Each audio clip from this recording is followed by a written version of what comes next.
He let go of the toy truck and grabbed my leg. "Daddy, we have to leave, right now." Words that didn't fit an afternoon at the park. No reason, no panic, just a pull, a grip that arrested my heart.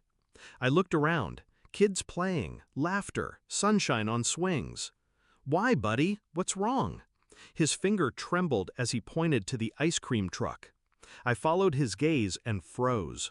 The vendor stood behind the truck, face turned away, shifting weight, like they knew I was watching. Too deliberate. I crouched beside my son, voice low. "Let's go home, okay?" He nodded, eyes wide. Silent alarm roaring in his chest. I clutched his hand and walked backward, watching the vendor's reflection in the truck window. The man's gaze held mine, a flicker of recognition. Or threat. We exited the park without a word between us. By the car, I paused, hand on the door handle. One last glance. The vendor turned on the truck's engine, its bell jingling mockingly. At home, I buried us in routine. Lunch, nap, calm. But my smile was brittle. The ice cream bell haunted me. He didn't cry, but he asked, "Daddy, was that guy bad?" I said, "He was just tired." Truth hid behind lies for now. But I saw it, that flicker in my son's eyes. Trust fractured. That night, searching for answers, I found texts on my wife's phone. Date, the park day. She'd canceled lunch plans abruptly. New message, changed mind, going to the park, be back later. From someone named M, Milton, or Maria. Emptied playground? Missing context? I stared at the screen like it was telling me exactly what to do. Over the next week, I watched. Cameras at the park entrance, busier days, patterns. I learned who came, who left, who lingered by the truck.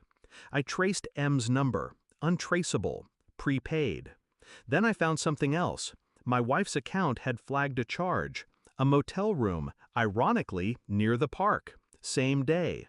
No exit to that motel from the park side. Someone walked. Just like the vendor did after he left. I didn't confront, I covered.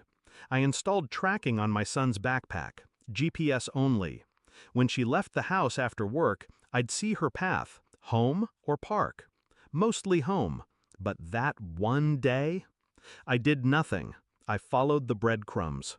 Late night, maps showed her at the park entrance, walking the opposite direction, toward that motel. Not returning with our son, but alone. My phone buzzed, tracker pinged, her car in the motel lot. I drove there directly, waited in the car, cold engine, colder heart. Watching. Him and her through window glass. Touching, faces close, laughter quiet but clear. Inside, she spoke words I'll never forget. "It's just been lonely since." Her voice cracked, apology hidden within confession. I didn't watch more. I left quietly. At home, I waited, sat at the kitchen table when she walked in, keys in hand. She flinched when she saw me. I placed a folder in front of her quietly. Inside, motel receipt, GPS logs, park camera stills, motel room photo. She stared. Confession formed and died in her eyes. "Why?" she whispered. I answered only with the folder. Mourning. She expected confrontation, tears, forgiveness. I said neither. I told her I'd take the boy away. Except I didn't. Not yet. Instead, I left 2 envelopes on the hall table. One for temporary custody papers, signed by my attorney, filed, ready. The other for the park trust fund. I'd cut it in half. She could keep her share, but only if she left town. Far. She stood frozen. I said, "You can come to court, you can apologize, but he won't forget." She tried to plead, beg, explain. I didn't listen. I grabbed my son's backpack, leaving the envelopes behind. At the front door, I knelt beside him. He looked up, scared, tested. I said, "Let's go get ice cream. Just us." He nodded. I moved our lives.